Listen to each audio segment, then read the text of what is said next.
Yo, yo, yo, what's good with it?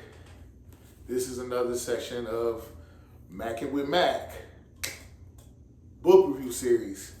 Today I will be reviewing the book, The African Origin of Civilization, Myth or Reality by Dr. CHEIKH Anta Diop, edited and translated by Mercer Cook. Here's a quote from Dr. Diop. The history of Black Africa will remain suspended in air.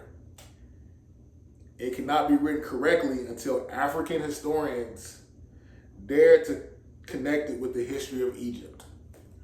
So that pretty much gives context to this book.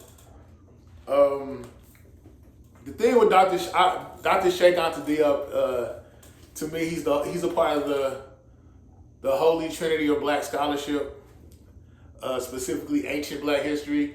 I would say that trinity is comprised of Dr. CHEIKH Anta Diop, Dr. Yusuf Ben Yaqanan, Dr. John Henry Clark. Dr. John Henry Clark, Dr. Yusuf Ben Yaqanan, Dr. CHEIKH Anta Diop. They were revolutionary scholars in the sense of they challenged a lot of European-centered ideas, a lot of whitewashing, programming, if you will. The thing with Dr. CHEIKH Anta Diop, you can't just gloss through his writings. Like he's very, he's very surgical. His writing is very involved. It's filled with a lot of information. He takes a very scientific approach to his writing.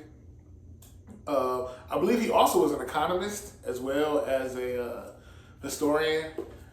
I want to say he was from Senegal, and he spoke French fluently, as well as Wolof, I believe. Yes. But yeah, The African Origin of Civilization, Myth or Reality. I would say the main thing that he is challenging in this book is the idea that I feel bogus even saying this because it's so crazy that people believed it for years. The primary thing, like he talked about a lot of things in this book, specifically ancient African history as it relates to civilization and the accomplishments of Africans historically, culturally, through technology, through craftsmanship, through science, things of that nature. But the main thing, to me, the centerpiece of this book is he's making the argument that the Egyptians not only were African, but they were Black Africans. Now, we do know that Egypt was conquered many times. The Greeks, the Romans came, the Hyksos came, and as that happened, there was more race intermingling. Arabs came later, and pretty much the skin, the skin complexion, the black, dark-skinned African Negroid phenotype, as time went on, it got diluted. And that's what you get the Egyptians of the day. That's why they look like they look, and they don't look like me. One of the things that he does in this book is he takes a lot of pictures. Like he takes pictures of ancient African statues and puts Africans side by side with those images. And you can see that these statues are clearly Negroid, you know? But again, I don't know if I touched on it just yet, or I didn't touch on it the way I want to. The main centerpiece of this book, again, is to explain that Africa, again, yeah, I did say this, but you know, I overthink sometimes. The main premise of this book is to show that Africa is, that Egypt is in Africa, as well as to show that the original Egyptians were African Americans. Yeah, and it's crazy to even have to make that claim. But you have some people who have tried to associate, at one point Napoleon Bonaparte came into Egypt and tried to claim that the French were the original Egyptians, and that by proxy, Egypt was a colony of France, which is just crazy. And then you even had some quote unquote historians say that Egypt is not in Africa. Egypt is in the Middle East, which we know is not true because Egypt, the country Egypt, is connected right to Africa. Excuse me, it is a part of the landmass. I took some notes. So let me touch on some of these notes. Shout out to my sister. She said I should start taking notes.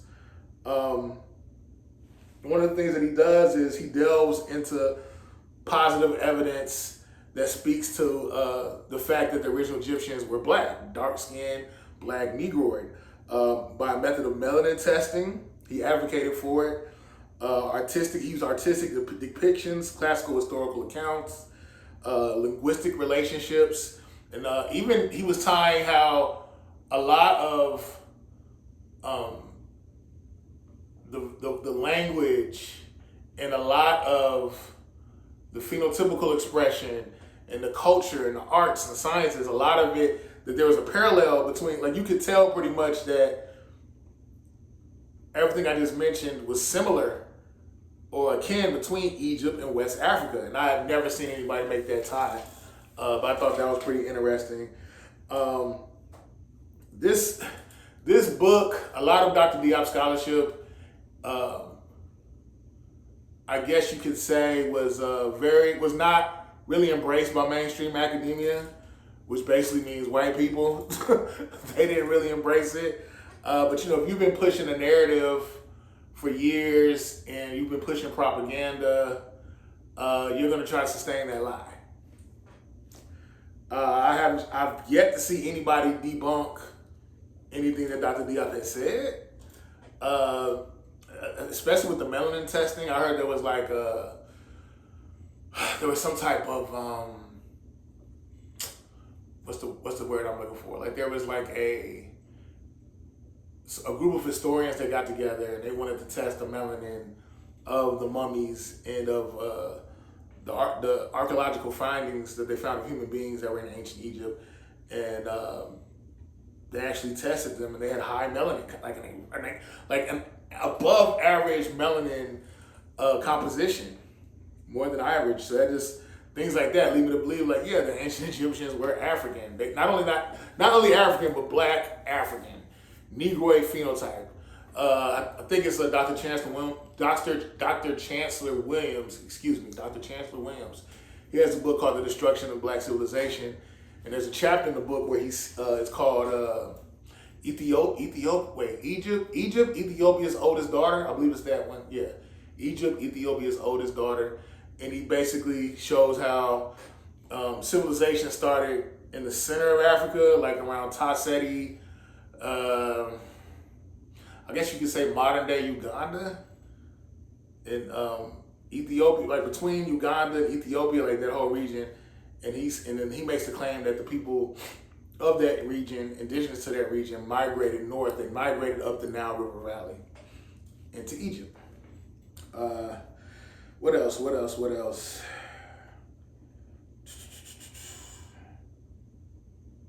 Yes, one of the primary points, again, I just want to say it again, is Dr. Diop shows that there are so many parallels and historical connections between Egypt and sub-Saharan Africa. Let's see. He argues that a lot of critics often misunderstood or selectively address his research because, they don't, when Egypt is known to be one of our finest civilizations ever of all time, but when it comes to human civilization, I think Egypt is used as like a focal point because they were great. The things that they did as far as technology, science, law, mathematics, writing, it was very advanced. And how dare someone say they were black, right? Yeah, what else?